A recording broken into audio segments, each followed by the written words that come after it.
사도행전 1장 6절로 14절 말씀을 한 절씩 교독하고 마지막 절은 함께 읽겠습니다. 제가 먼저 읽습니다.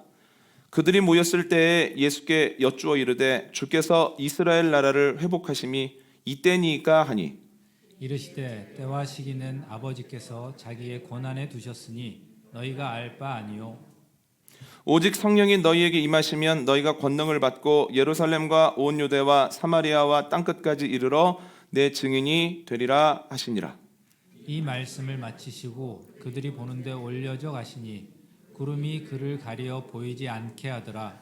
올라가실 때에 제자들이 자세히 하늘을 쳐다보고 있는데 흰옷 입은 두 사람이 그들 곁에 서서 이르되 갈릴리 사람들아 어찌하여 서서 하늘을 쳐다보느냐 너희 가운데서 하늘로 올려지시니 예수는 하늘로 가심을 본 그대로 오시리라 하였느니라. 제자들이 감람원이라 하는 산으로부터 예루살렘에 돌아오니 이 산은 예루살렘에서 가까워 안식일에 가기 알맞은 길이라. 들어가 그들이 유하는 다락방으로 올라가니 베드로, 요한, 야고보, 안드레와 빌립, 도마와 바돌로메, 마테와 및 알페오의 아들 야고보, 셀롯인 시몬, 야고보의 아들 유다가 다 거기 있어. 함께 하겠습니다. 여자들과 예수의 어머니 마리아와 예수의 아우들과 더불어 마음을 같이하여 오로지 기도에 힘쓰더라. 아멘. 지난주에는 변화의 의미, 변화란 무엇인가? 변화의 힘 되시는 예수 그리스도로 인해서 사람들에게는 어떠한 일들이 일어났고 또 앞으로 일어날 것인가에 대해서 나눴습니다. 세 가지로 정리를 해봤는데요. 한번 기억을 떠올려 보시죠. 첫 번째는 문제의 해결입니다. 주님께서는 눈에 보이는 문제와 눈에 보이지 않는 문제를 풀어내십니다. 두 번째는 표대의 변경입니다. 주님께서는 우리의 삶의 목적과 가는 방향을 바꾸어 주신다는 거예요. 세 번째는 정체의 해소입니다. 주님으로 충만하면 그리고 삶의 자리에서 충만한 주님을 소멸하지만 않으면 우리는 주님을 계속해서 닮아가고 자라나고 앞으로 나아간다. 그럴 수밖에 없다라고 말씀을 드렸습니다. 오늘은 변화의 방법, 그러면 어떻게 변화할 수 있을까라고 하는 것에 대해서 나눠볼 건데요. 이것을 위해서 성경에서 예수님을 만나 변화한 사람들에게 공통적으로 있었던 것이 무엇인가 세 개를 살펴보려고 합니다. 첫 번째 있었던 것은 주님과의 만남입니다. 마태복음 8장 말씀 한번 읽어볼까요? 1절과 2절입니다. 시작. 예수께서 산에서 내려오시니 수많은 무리가 따르니라. 한 나병 환자가 나와 절하며 이르되 주여 원하시면 저를 깨끗하게 하실 수 있나이다 하거늘. 아멘. 5절과 6절을 읽겠습니다. 시작. 예수께서 가버나움에 들어가시니 한 백부장이 나와 간구하여 이르되 주여 내 하인이 중풍병으로 집에 누워 몹시 괴로워하나이다. 아멘. 예수님께서 산에서 제자들을 가르치시고 이제 밑으로 내려오십니다. 그런데 그때 한 나병 환자가 주님께 나와서 자신을 치유해달라고 청합니다. 주님께서는 그의 청을 무질러버리지 않으시고 그를 회복시키십니다. 이어서 백부장이 와서 얘기합니다. 내가 사랑하는 부하가 중풍병에 들어 고통을 받습니다. 방법이 없겠습니까? 주님께서는 그의 부하도 치유해 주셨다라고 하는 거예요. 만약에 그들이 예수님에 대한 이야기를 들었고 알고 있었으나 나병이 이렇게 심한데 만나 주겠어?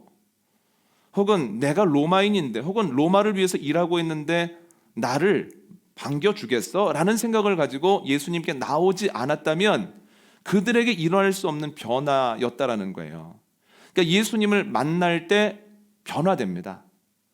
그들의 문제 해결이라고 하는 변화 이전에는 예수님과의 만남이 있었다라고 하는 거예요. 사도행전 9장을 보면 바울이 기독교인들 잡으러 다메섹으로 갑니다. 거의 다 도착했을 때 하늘에서 밝은 빛이 쏟아져 내립니다. 바울이 쓰러지죠. 빛 속에서 주님과 대화를 나눕니다. 사람들은 눈이 멀어버린 바울을 직가라고 하는 거리에 있는 유다의 집에 놔둡니다. 그곳에서 바울이 주님과 세밀하게 대화를 합니다. 주님이 이런 말씀하세요. 바울아, 너는 내가 택한 그릇이다. 귀하게 쓸 거다. 너를 통해서 내 이름이 이방인들과 임금들과 또한 이스라엘 민족에게 전해질 거다. 그러나 그 일들을 하는 과정 가운데 겪게 될 고초도 만만하지 않을 거다. 이렇게 말씀하시죠. 그때로부터 바울의 삶이 완전히 바뀌었습니다. 그때로부터는 살아도 주를 위해 살고 죽어도 주를 위해 죽겠다는 모습으로 살았다는 거죠. 그의 표대의 변경 이전에는 하나님과의 깊은 만남이 있었다라고 하는 겁니다. 여러분, 오늘 본문에서 예수님이 승천하시죠. 오늘 본문을 묵상하면서 생각을 해봤습니다. 내가 과연 그 자리에 있었다면 어떤 모습을 보였을까? 적지 않이 놀랐을 겁니다. 두 가지 이유 때문에 그런데요. 첫 번째는 승천이라는 것 자체가 초자연적 현상이에요. 여러분, 예수님이 승천하셨다는 사실을 알고 승천하시는 모습을 봐도 깜짝 놀랄 텐데, 한 번도 들어본 적이 없고 생각해 본 적이 없는 현상이 일어났을 때, 초자연적일 때 그 현상이 얼마나 놀랍겠습니까? 그런 놀람이 하나 있을 것 같고, 두 번째는 놀라움과 더불어서 당혹감이 있었을 것 같아요. 예수님이 분명히 약속을 하셨는데 승천이라고 하는 것이 예수님의 약속과 조금은 안 맞는, 반하는 내용처럼 여겨질 수 있기 때문입니다. 마태복음 마지막 장 마지막 절을 보면 내가 세상 끝날까지 너희와 함께하리라, 가라, 이렇게 말씀하시거든요. 세상 끝날까지 함께 하신다고 하셨는데 예수님이 승천하셔서 보이지 않게 되었다는 거예요. 여러분, 예수님의 약속과 예수님의 승천이 잘 안 맞지 않습니까? 그런데 여러분, 기억할 게 있습니다. 주중에 새벽 기도 때도 말씀드렸던 것처럼 우리가 하나님께 나아가 기도하는 방식은 꽤 많은 부분, 그림을 다 그려놓고 결론을 다 내놓고, 주님, 제가 그려놓은 그림은 이겁니다. 제가 주님께 맡겨드린 역할은 요 정도입니다. 요 정도만 해주시면 만족하겠습니다 라고 하는 베데스다에 있는 환자와 같은 모습을 보일 때가 많다라고 하는 거예요. 그런데 주님, 어떻게 베데스다의 병자를 고치십니까? 그가 그려놓은 그림이 아니라 주님이 그려놓은 그림으로 그를 고치시죠. 그러니까 제자들이 생각할 때는 우리와 육신으로 같이 계시겠지라고 생각했으나 예수님이 말씀하셨던 그 약속은 그런 방식이 아니었다는 거예요. 성령님을 통해서 제자들과 함께 하신다라고 하는 거죠. 그들에게 성령이 임했을 때 그들의 정체가 해소되어서 계속해서 닮아가고 자라나고 나아가게 되었다라고 하는 거죠. 이걸 어떻게 해석할 수 있냐면, 주님과 깊이 만났을 때 정체가 해소되었다, 정체 해소 이전에 예수님과의 만남이 있었다, 이렇게 해석할 수 있는 겁니다. 여러분, 만나야만 변합니다. 만나야만 마음이 변하고, 만나야만 생각이 바뀌고, 만나야만 행동이 바뀌게 된다라고 하는 거예요. 예수님과의 만남이 중요하죠. 근데 목회를 하다가 이런 질문을 종종 받습니다. 목사님, 제가 교회도 다니고 오랫동안 신앙생활도 했고 여러 프로그램도 들었는데 나는 주님을 믿는다고 생각하는데 왜 나는 안 바뀝니까? 왜 내 문제 해결 안 됩니까? 왜 위하여 기도하는 가족들은 그대로 지냅니까? 이렇게 물어보실 때가 있거든요. 근데 보통 두 가지 경우 중 하나입니다. 첫 번째 경우는 변했음에도 불구하고 자기가 인식을 못하는 경우예요. 내가 바라는 것이 내가 바라는 방식으로 되어지지 않을 뿐, 하나님께서 그를 그동안 계속 만지셔서 본인이 모르는 사이에 많이 성장하고 많이 바뀐 경우입니다. 옆에서 보면 아유, 저 사람 옛날 같으면 낙심했을 것 같은데 지금은 낙심하지 않고 주님 바라보네. 아유, 옛날 같으면 누군가를 원망했을 텐데 기도의 자리로 나아가네. 옛날 같으면 포기하면서 기도해서 뭐합니까? 기도해서 바뀌는 것도 없고 교회 나온다고 해서 내 삶이 바뀐 것 없는데 하면서 그냥 격한 모습을 보이고 떠날 만한 상황인데도 불구하고 더 주님의 이름을 부르네. 옆에서 보면서 많이 달라졌구나 라고 느낄 때가 있습니다. 내가 원하는 문제가 풀리지 않아 그것을 인식하지 못할 뿐, 주님을 깊이 만나고 따르다 보면 나도 모르는 사이에 변화가 있고 내가 원하는 것보다 훨씬 더 큰 어떤 영역에 있어서 변화와 성장이 있을 수밖에 없다는 거예요. 이게 첫 번째 경우고요. 두 번째 경우는 본인은 만났다고 생각을 하는데 주님을 온전히 만나지 못한 경우가 있습니다. 이런 경우입니다. 주님을 만났으나 온전히 만나지 못하고, 주님을 안다고 하지만 완전히 주님을 알지 못하는 거예요. 여러분, 주님을 알면 우리가 변할 수밖에 없습니다. 그런데 그냥 주님을 안다고 해서 내 불안이 사라지고 두려움이 없어지는 것이 아니라 주님을 명확하게 알 때에 나에게 변화가 일어난다는 거예요. 어렴풋하게 알아서는 변화가 일어날 수 없습니다. 요즘 새벽 기도 때 요한복음에서 뭘 반복적으로 이야기합니까? 창조주 예수님에 대해서 이야기를 하죠. 그래서 매 장마다 예수님으로 인해서 변화된 사람들과 사물들에 대한 이야기가 나옵니다. 요한복음 2장을 보면 물이 변하여 포도주가 되죠. 3장을 보면 유대인의 관원이었던 니고데모가 예수님의 제자가 되죠. 4장을 보면 수가성에 있었던 여인이 예수 그리스도를 구주로 고백하는 자로 새롭게 태어나지 않습니까? 그러니까 예수님은 좋은 것을 더 좋게, 나쁜 것을 덜 악화되게 하시는 분이 아니라 새롭게 창조하시는 분이다 라고 하는 고백을 요한복음의 기자가 반복적으로 하고 있는 거예요. 창조주 예수님을 알면 내 생각대로 안 되고 내 생각보다 늦어진다고 해서 스스로 낙심하거나 포기하지 않는다라고 하는 거예요. 그래서 예수님을 안다고 바뀌는 것이 아니라 예수님을 정확하게 알 때에 변화가 생긴다는 거예요. 또한 예수님을 믿는다고 해서 변화가 생기는 것이 아니라 예수님을 온전히 믿을 때에 문제를 이깁니다.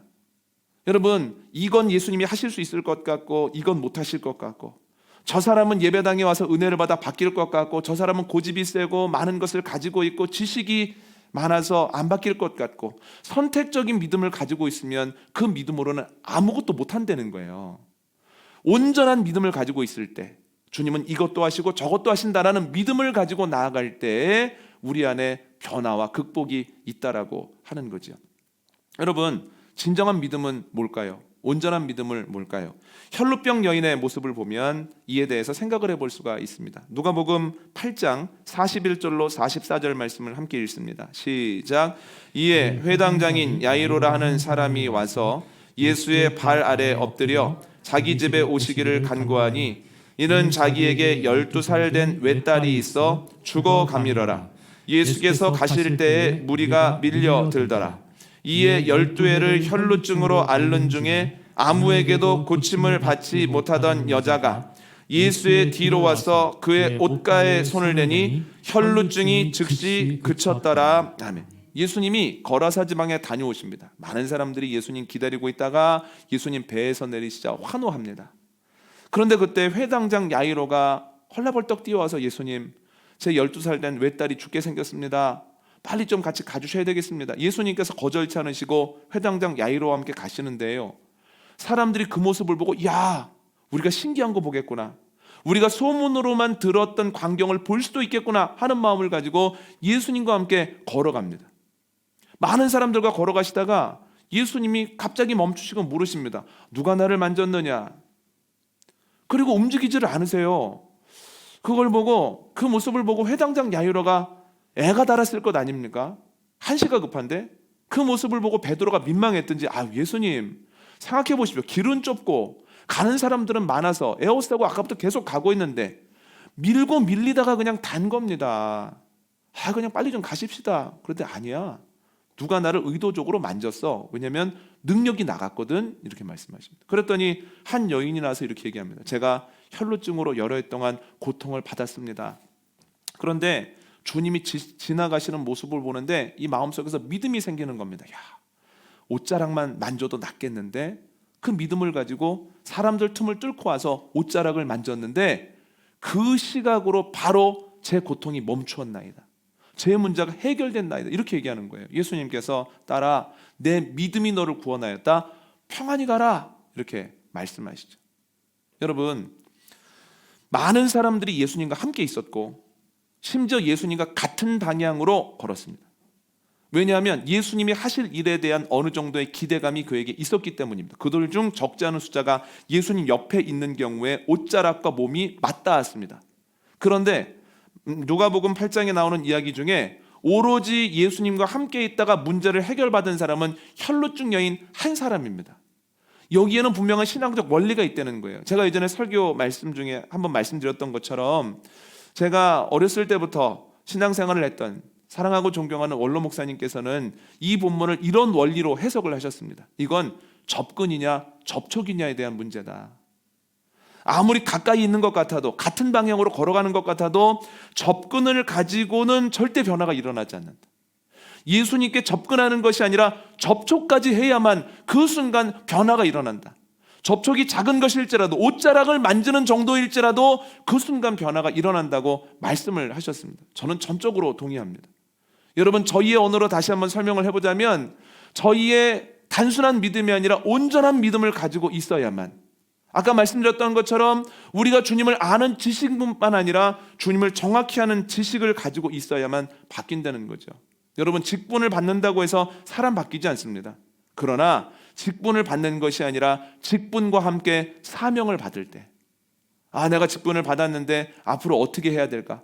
사회생활은, 개인생활은, 교회생활은, 가정생활은 어떻게 해야만 주님의 뜻에 합한 자가 될 수 있을까라고 고민할 때 비로소 변화가 생긴다라고 하는 거죠. 여러분, 새해에는 저와 여러분에게 진정한 예수님과의 만남이 있기를 원합니다.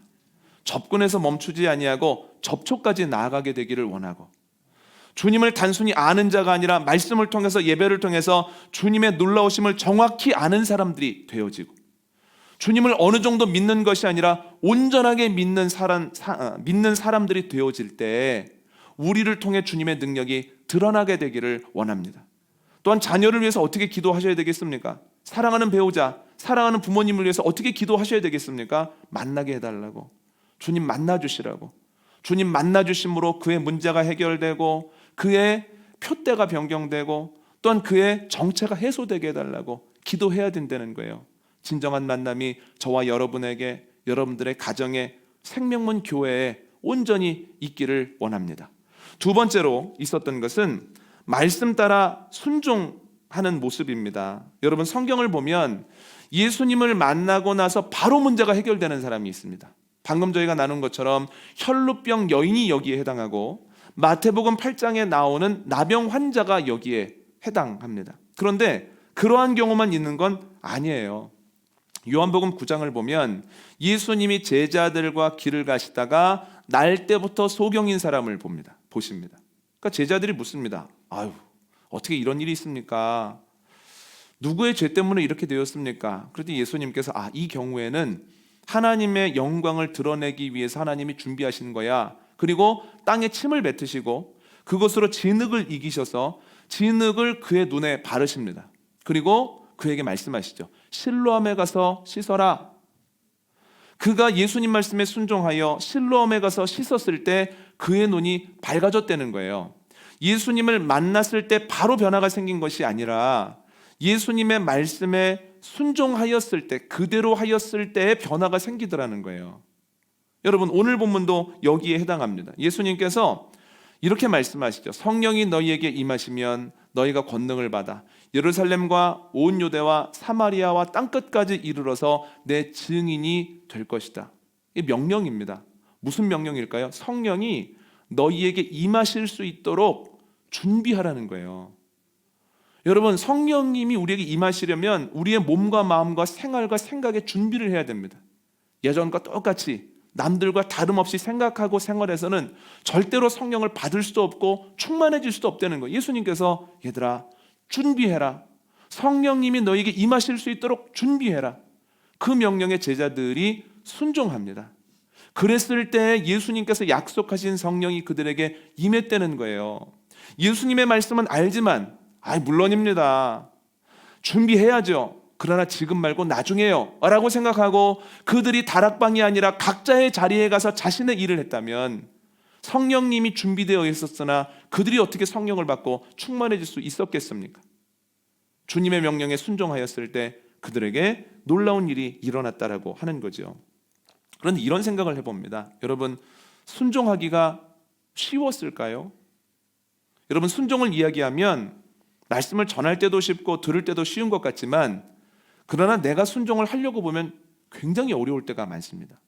성경에 남아있는 이들도 순종 쉽지 않았을까 한번 생각을 해볼까요? 요한복음 9장에서 예수님이 맹인에게 너 실로암 가서 씻으라 이렇게 말씀하시지 않습니까? 그런데 요한복음 9장에는 그때가 안식일이었다라고 하는 시간적 배경은 나오는데 거기가 어디였는지 공간적 배경에 대한 설명이 없습니다. 그러니까 어디에서 예수님께서 실로암까지 가라고 말씀하셨는지를 알 수가 없어요. 그러면 가까우니까 실로암 연못에 가서 씻으라고 했나? 라고 생각하실 수가 있습니다만 예수님은 그의 편리를 위해서 실로암 가서 눈을 씻으라고 하시지는 않았습니다. 예수님께서 그를 진흙탕에 빠뜨리시고 야, 네 몸을 가서 완전히 씻어라 라고 하면 실로암과 같은 연못이 필요하겠죠. 근데 예수님께서 침을 뱉으시고 진흙을 이겨서 눈에 진흙을 약간 발라주신 거거든요. 그러니까 무슨 실로암까지 필요가 왜 있겠습니까? 그냥 가까운 집에 가서 제가 눈을 좀 씻어야 되는데 눈 씻을 물 한 종지만 달라고 해도 물 줄 거 아닙니까? 굳이 실로암까지 갈 필요가 없다는 거예요.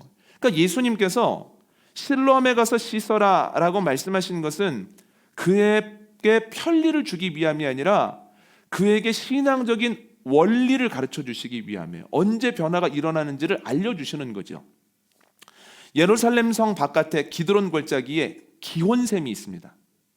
이것은 예루살렘 성 안에 있는 사람들에게 젖줄이 되었습니다. 저희 한강처럼 말이죠. 거기서 나오는 물로 다 생활을 하는 겁니다. 그런데 평소에는 괜찮은데 전쟁이 나서 예루살렘 성이 포위를 당하면 기온샘까지 가서 물을 구할 수도 없고, 또한 그 안에 있는 연못들 몇 개를 가지고는 오래 버틸 수 없기 때문에 저희가 익히 알고 있는 히스기야가 예수님 오기 700여 년 정도 전에 기온샘과 실로암못 사이에 있는 바위를 700여 미터를 깎아 내려가면서 수로를 만들어 버립니다. 그래서 그때로부터 기온샘의 물이 실로암으로 계속 흘러 들어오는 거예요. 그래서 이스라엘 사람들은 예루살렘이 포위를 당하고 오랫동안 버틸 때에도 딴 것은 몰라도 물 걱정은 하지 않았다라고 하는 거죠. 그런데 여러분, 이 기온샘의 뜻은 힘차게 솟는 샘, 이런 뜻입니다. 힘차게 솟는 샘, 안 멈춘다는 거예요. 끊임없이 나온다는 겁니다. 실로암이라고 하는 뜻은 요한복음 9장에 나온 것처럼 보냄을 받았다라는 뜻입니다. 이게 무슨 뜻이냐면 힘차게 솟는 샘으로부터 보냄을 받은 물이 실로암에 있다는 거예요. 그러니까 예수님께서 뭐라고 말씀하시는 거냐면 기혼샘으로부터 보냄을 받은 실로암의 물을 네가 만나면 그 물로 너의 눈을 씻으면 너의 문제가 해결될 거다, 이렇게 말씀하시는 거죠. 보냄을 받은 물로 씻으면. 이게 저희의 신앙에 어떻게 적용이 될 수 있겠습니까? 모든 존재의 근원이 되시는 하나님 아버지로부터 보냄을 받은 예수 그리스도가 우리와 만나게 됐을 때, 접촉하게 됐을 때, 우리가 예수 그리스도로 인해서 세례를 받게 되었을 때 우리의 문제가 해결된다, 이렇게 해석될 수 있다는 거예요. 실로암이 뭡니까? 예수 그리스도를 표상하는 거죠. 샘으로부터 보냄을 받은 물, 예수 그리스도다라고 하는 거죠. 여러분, 오늘 본문도 마찬가지입니다. 요한복음을 보면 예수님이 반복적으로 성령에 대해서 설명을 하세요. 자꾸 들으니까 성령이라고 하는 단어가 익숙하죠. 성령이 누굽니까? 그럼 보혜사입니다, 뭐 이렇게 대답도 할 수 있죠. 그런데 누군가가 제자들에게 가서 그러면 성령을 받았을 때 우리의 생각과 감정과 행동에는 어떤 변화가 일어납니까? 성령을 받았을 때는 어떤 느낌이 몸에서 느껴집니까? 라고 물어보면 이 질문에 대해서 대답할 수 있는 사람이 아무도 없는 거예요. 그 이유는 성령에 대해서 많이 듣기는 들었지만 성령이 진짜 무엇인지 경험해 본 적이 없기 때문입니다. 그래서 성령이 중요하다는 건 아는데 주님께서 성령이 너희에게 임할 수 있도록 준비해라 라고 말씀하셨을 때 승천하는 모습에 대한 이야기를 나누고 싶은 마음, 승천한 이후에 예수님이 안 계셨을 때 느껴질 수밖에 없는 두려움을 나누지 아니하고 다락방에 모여서 오로지 기도에 힘쓰는 것이 쉬운 일 아니라는 거예요. 우리가 본 것, 앞으로 불안한 것을 이야기 나누기가 쉽죠. 그래서 제자들은 순종하기가 쉽지 않았다는 겁니다. 그러나 순종하였을 때에 그들에게 놀라운 변화가 나타나죠. 지난 주간에 후배에게 연락이 왔습니다. 오래간만에 연락이 왔어요. 그래서 형님 잘 지내시죠? 해서 아유 새해 복 많이 받으라고. 웬일이냐고 그랬더니 어젯밤 꿈에 형님이 2번이나 나왔습니다. 한 번 꿈에 나오고 또 잠을 잤는데 또 꿈에 나오더라고요. 그래서 꿈 내용이 궁금해서 어떻게 나왔디? 그랬더니 뭐 시시껄렁한 얘기를 하더라고요. 한참 웃었습니다. 뭐 그런 꿈을 꾸냐? 한참 웃었습니다. 보고 싶은가 보다. 그러고 나서 근황을 물어봤습니다. 어떻게 지내니? 그랬더니 그 연락이 안 되는 기간 동안에 교회에 어려운 일이 있어서 많이 힘들었더라고요. 교인들이 갈라져서 싸우기도 하고, 또한 한쪽 편을 들지 않는 목회자에게 교인들이 분노해서 양쪽에서 공격을 하기도 하고, 또 그것이 자기에게만 영향을 주는 것이 아니라 또 가족들에게도 그대로 그 아픔들이 흘러가기도 하고, 이 얘기를 이렇게 하는데 듣는 것만으로도 마음이 너무 아픈 겁니다. 그런데 그 친구가 전화 말미에 이런 얘기를 합니다. 그런데 형님, 막 힘들어서 새벽에 기도를 하면 하나님께서 마음에 주시는 마음이 똑같아요. 길지도 않고 그냥 사랑으로 이겨라, 이렇게 7자만 말씀해요. 그냥 마음속으로 사랑으로 이겨라. 사람을 생각하면서 어떻게 저럴 수가 있습니까? 어떻게 이렇게 오해하고 거짓말할 수 있습니까? 그러면 사랑으로 이겨라. 사랑으로 이겨라. 너무 힘들어요. 그래서 제가 생각날 때마다 기도하겠노라고 얘기를 했습니다. 전화 통화를 끊고 야, 역시 순종은 어려운 거구나. 여러분 쉽게 얘기할 수 있습니다. 그래, 사랑은 모든 걸 이기지. 목회자니까 이겨야지. 그런데 여러분, 내 문제가 되어지면 작은 말 한마디도 이 마음속에서 소화가 안 돼서 평생을 끙끙 앓고 살아가는 것이 우리의 수준이라는 거예요. 여러분, 이러한 상황 속에서 사랑으로 이기라는 말이 얼마나 어렵습니까? 그러나 주님께서 말씀하셨기 때문에 이것이 아직 이해는 안 되고 버겁고 힘들지만 그래도 주님 말씀하셨기 때문에 그래, 사랑으로 이기자, 사랑으로 이기자 하다 보면 주님께서는 놀라운 은혜를 허락하실 거라는 거죠. 제가 중보하면서 그리는 게 있습니다. 그래, 지금은 이렇게 아픈 소식을 전하지만 나중에 단에서 사랑으로 이겼답니다. 순종하였더니 주님이 하시더랍니다. 이런 얘기를 나누는 것이 저의 꿈입니다. 여러분, 순종은 어렵지만 그러나 순종할 때 변화한다라고 하는 것을 기억하고 주님께 순종하기 위해서 힘쓰는 저와 여러분 되시기를 원합니다. 세 번째 공통점은 믿음으로 인내한다는 거예요. 지금까지의 말씀을 잘 정리해 보자면 예수님을 만날 때, 진정으로 만날 때 변화가 일어납니다. 그런데 그 변화는 바로 일어나기도 하고 순종을 한 이후에 나타나기도 합니다. 그런데 순종의 측면이 다시 두 가지로 나눠지는 것은 순종했을 때 바로 이루어지는 경우가 있고 순종으로부터 이루어지기까지 일정 기간이 걸리는 경우도 있습니다. 순종하자마자 해결되어진 경우는 요한복음 9장에 나오는 소경의 케이스입니다. 진흙을 실로암 가서 씻었을 때 바로 밝아지지 않습니까? 그런데 그렇지 않은 경우도 있다는 거예요. 사도행전 2장 한번 읽어볼까요? 1절과 2절입니다. 시작.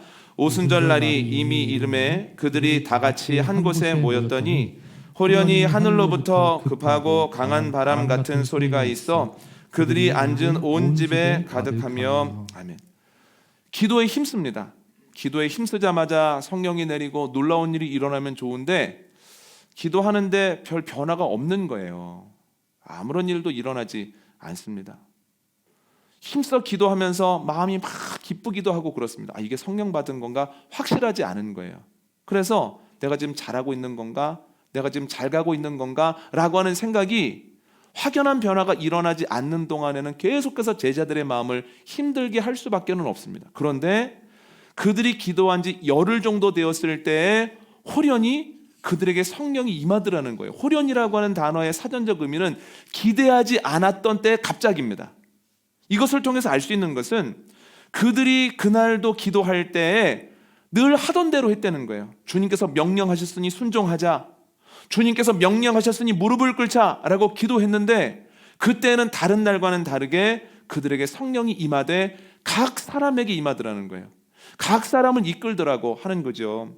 여러분, 순종하고 기다렸을 때에 주님께서 약속하신 일들은 반드시 일어납니다.